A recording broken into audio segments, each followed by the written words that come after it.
Subscribe ya.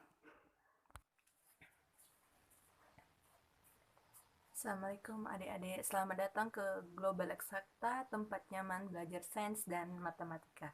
Kali ini saya ingin berbagi ilmu tentang teori atom. Ada 5 teori atom, tapi kali ini saya ingin berbagi tentang teori atom yang dikemukakan oleh Dalton. Baiklah adik-adik, Dalton ini mengembangkan pernyataan dari Demokritus yang menyatakan bahwa atom itu bagian terkecil yang tidak bisa dibagi-bagi lagi.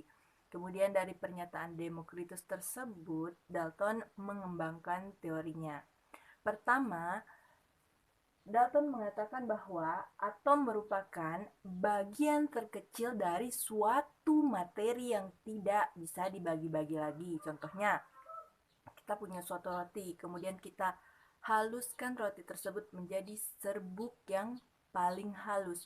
Serbuk yang paling halus tadi tidak dapat dipecahkan lagi, tidak dapat dibagi-bagi lagi. Itulah atom menurut Dalton.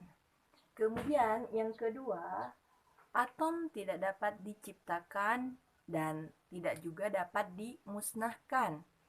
Nah, misalkan atom Na ya tetap atom Na, tidak dapat diciptakan, tidak dapat dimusnahkan. Kemudian yang ketiga, atom dari unsur yang sama itu memiliki sifat dan massa yang sama. Misalkan Na, ukuran Na dalam suatu atom lain memiliki bentuk yang sama, sifat yang sama, massa yang sama. Itu dia. Kemudian yang keempat, senyawa. Senyawa terbentuk dari gabungan atom-atom dari unsur yang berbeda dengan perbandingan tertentu. Contoh, penggabungan unsur H ditambah oksigen menghasilkan air H2O. Penggabungan unsur-unsur tersebut memiliki perbandingan tertentu melalui reaksi kimia. Berdasarkan perkembangan ilmu pengetahuan, ternyata teori atom Dalton memiliki kelemahan.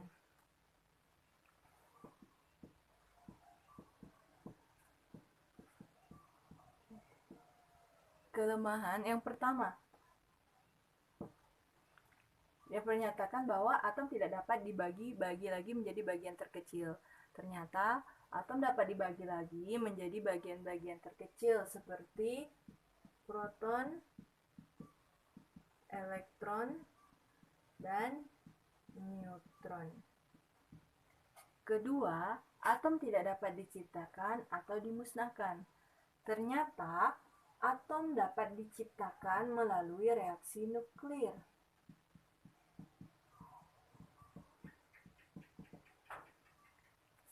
Atom-atom tertentu. Kemudian yang ketiga, atom dari unsur yang sama memiliki sifat dan massa yang sama. Ternyata ada atom dari unsur yang sama memiliki massa yang berbeda. Kita contohkan nitrogen. Sama-sama nitrogen tetapi massanya berbeda. Ini dikenal dengan isotop.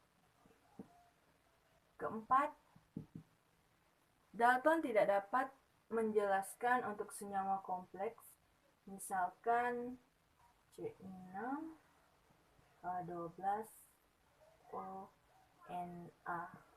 Nah, dari atom Dalton tidak dapat menjelaskan penggabungan senyawa untuk senyawa yang kompleks. Selain mempunyai kelemahan, atom Dalton juga memiliki kelebihan. Kelebihan untuk teori atom Dalton adalah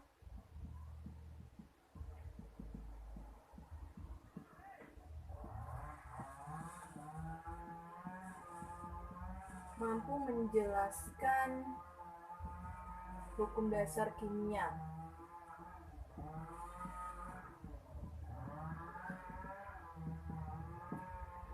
Yaitu hukum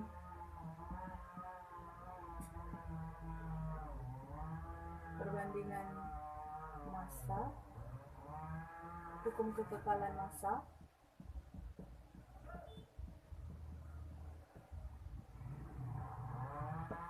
hukum kekekalan massa disebut juga hukum Lavoisier.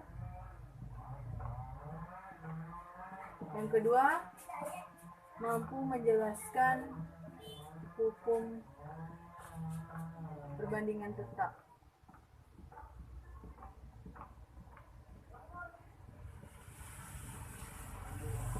Atau dikenal juga hukum profit.